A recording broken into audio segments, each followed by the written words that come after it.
Tonight on The Bachelorette, Andy Dorfman found her perfect match. But the rest of us don't have a squad of TV producers stage managing our romantic lives. We need to find love either the old-fashioned way, I, for example, met my wife on a blind date, or the new-fashioned way on the internet. Tonight, you're going to meet some people who claim to have cracked the code of online dating. They are definitely showing results, but are they the kind of results you'd actually want? Here's ABC's Mara Schiavocampo. See, I'm doing it so fast it's not even loading their photos. It's been said all is fair in love and war, but when it comes to online dating, do some know how to cheat the system? I have tried every type of persona, I think, imaginable, other than just saying all I want is sex. I would just sit there and click on every single profile that I possibly could, because then they see that you're looking at them. Tanner and Jessica live thousands of miles apart, but have one very unique thing in common. They're two of the most popular people on OKCupid, meaning they get more messages than nearly all of the wildly popular dating site's 11 million users. I get like novel descriptions about like what men will sexually do to me, and I'm just sitting there like popcorn, and then I just delete. It's a new age of romance. It's from those seeking a rose on reality TV to those looking for love online. With 1 in 10 Americans logging on to find their match, what do the most popular online daters know that the average users don't? This is just from today. When it comes to the nearly 400,000 New Yorkers on OKCupid, Tanner is at the top of the heap. A status the 34-year-old coffee expert says he's earned with years of experience and a truly astonishing amount of strategy. I tripled the amount of women that I had sex with in the time I've been on OKCupid. I'm not necessarily the best looking guy on there, so if I want to get someone's attention, I'm gonna have to come out swinging. How? For one thing, he raises interest in his profile by littering it with conversation starters, including a favorite music list that includes every single musical genre known to Wikipedia. To me, the girl, they're scrolling down to the bottom, and they're like, who is this guy? But Tanner's most important strategy is tailoring how you approach a woman, using hints in a woman's profile to compose a message she's most likely to respond to. This girl spent 8 minutes on her profile. That's all she will ever have to do. She's 21, pretty cute, from Russia. She probably fulfills like 20 different fetishes on a bunch of different guys. I got a notification that she liked me. So I tried to act young, or say something like a young person would.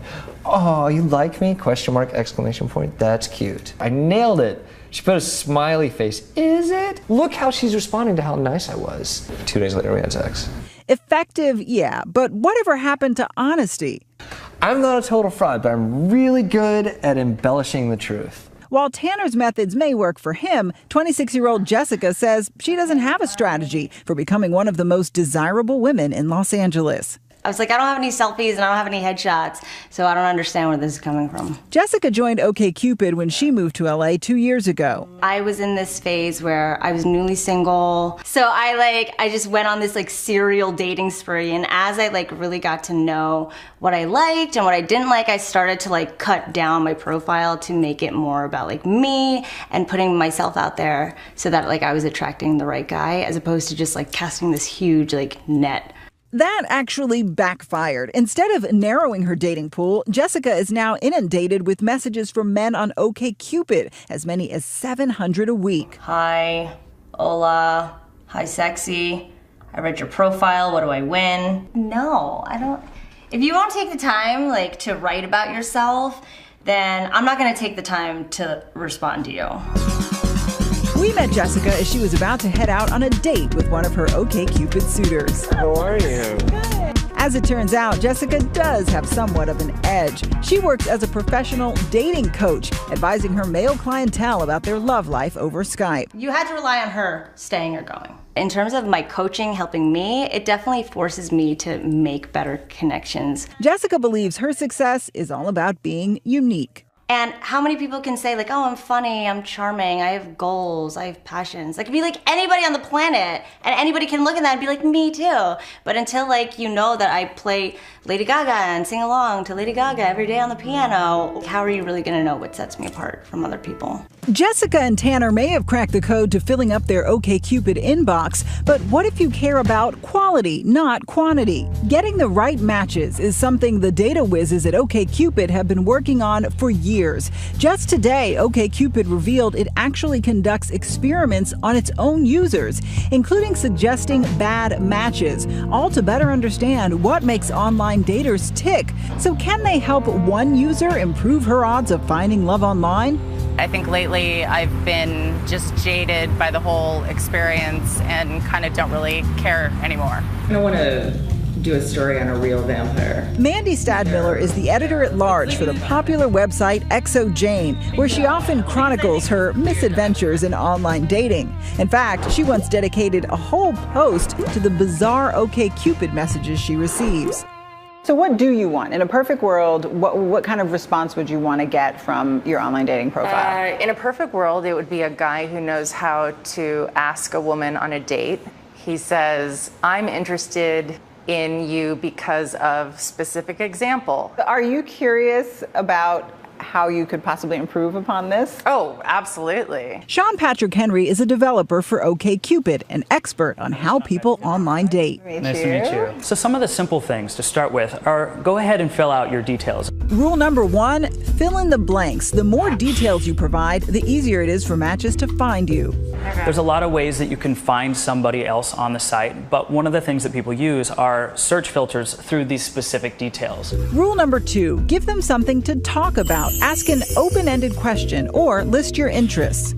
Put something specific in your profile for them to pick up. If you put more things in your profile that can lead to a conversation, then that has something to talk about. Because maybe these guys they're reading this and then they find you attractive, you match a lot of the things, they don't know what to talk about. Like I'm trying to do a road trip home to San Diego because I love road trips in the car. So would that be a good conversation starter? Yes, say that and then ask like, where should I stop?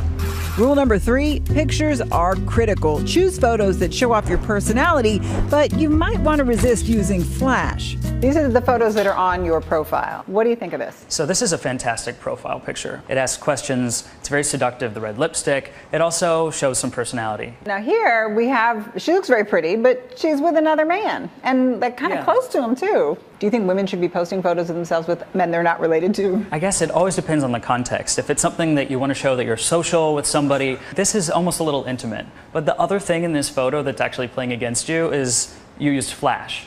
And we had found that photos with flash actually add on average 6 years to your perceivable age. Oh, really? That's yes. awful. I'll never use flash again. Mandy was off to change her profile, and 1 week later, we checked in to see if the makeover worked. So this dude said, I find you extremely fascinating, which, tip to guys, that's a good thing to say. Yeah, it was really helpful. I didn't realize how inaccessible I was coming across online, but by adding in things like an icebreaker question and encouraging people to reach out to me, I've been getting more and better messages. Mandy is hoping these new prospects will lead to actual dates. For Jessica and Tanner, their online popularity has translated to lots of real-life dates, but real love may still be a ways off. This is really awesome. I had a great time with Mark and I was very happy. For Nightline, I'm Mara Schiavocampo in New York.